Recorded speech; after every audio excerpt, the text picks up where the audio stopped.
గుంటూరు నుండి వికారాబాద్ వెళ్తున్న Palnadu super fast express train కు ప్రమాదం తప్పింది. తిప్పలమ్మగూడెం సమీపంలో గేదెను ఢీకొట్టి రైలు నిలిచిపోయింది.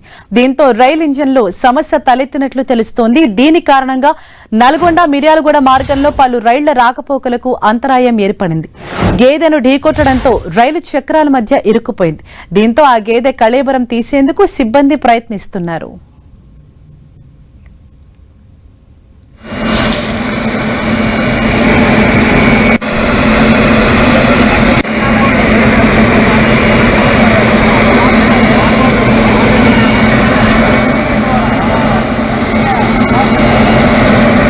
గుంటూరు నుండి వికారాబాద్ వెళ్తున్న Palnadu super fast express train కు ప్రమాదం తప్పింది. తిప్పలమ్మగూడెం సమీపంలో గేదెను ఢీకొట్టి ఆ రైలు నిలిచిపోయింది.